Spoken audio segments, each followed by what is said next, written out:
People keep sending us stuff to test, and I'm not complaining. Inside here are supposed to be some of the coolest glow-in-the-dark pigments that have hit the market in like a decade. So Gabe and I were taking a look at these, and we're a little bit skeptical. I'll show you why. We've got some colors here. There's 1, 2, 3, 4, 5 high-quality glow-in-the-dark pigments. And some of them make perfect sense, like this super bright green. Yeah, I could see that glowing in the dark. This yellow definitely looks like glow in the dark. Even this pink, for sure.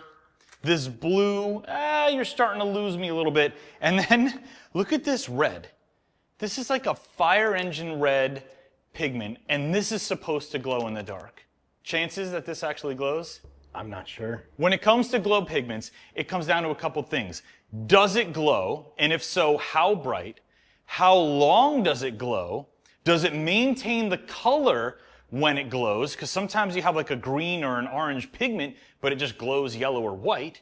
And then how long does the lifespan last? Some of them charge up and glow for a couple of days, and then they lose the ability to do it over time. Now, I can't answer all those questions for you today, but we can definitely answer some of them. So we're gonna put these to the test. We're putting them over a white base, just so we can get the brightest, boldest color out of it, and then we'll get them charged up and see if they glow. Are you ready, sir? I'm ready. Let's go.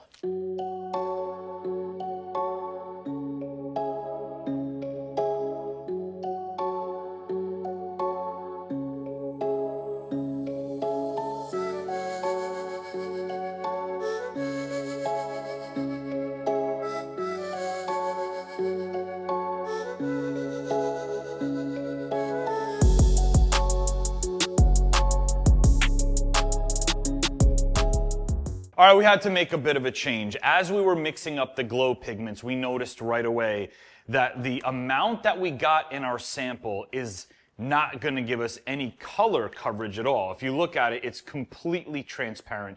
If we wanted to spray these over a white base and have them actually look green, yellow, blue, red, we would need way more pigment. So Gabe had a great idea. We had some samples of some fluorescent pigments laying around.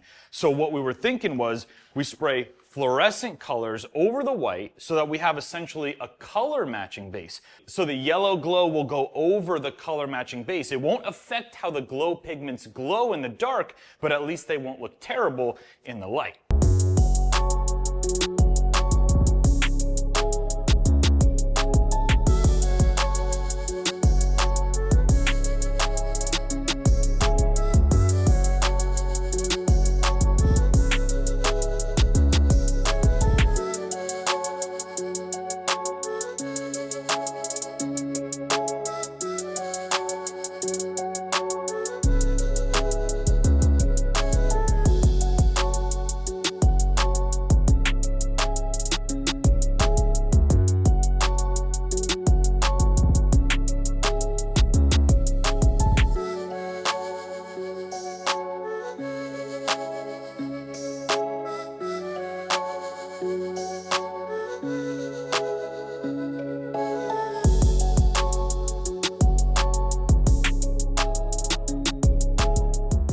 All right, guys, we're all done with the project. Now, my biggest concern here was that the different colored glow pigments were all just gonna glow white. We've seen that before. And while some definitely look better than others, I'm happy to say that did not happen. They look really cool. I can't wait for you to see them. I'm gonna show them to you right now. And if you wanna change the color of your car, if you wanna play with any of our paints, peelable or permanent, you know what to do. Head straight to DipYourCar.com. Gabe and I had an absolute blast on this project. I really hope you enjoyed watching it. I'll see you on the next one.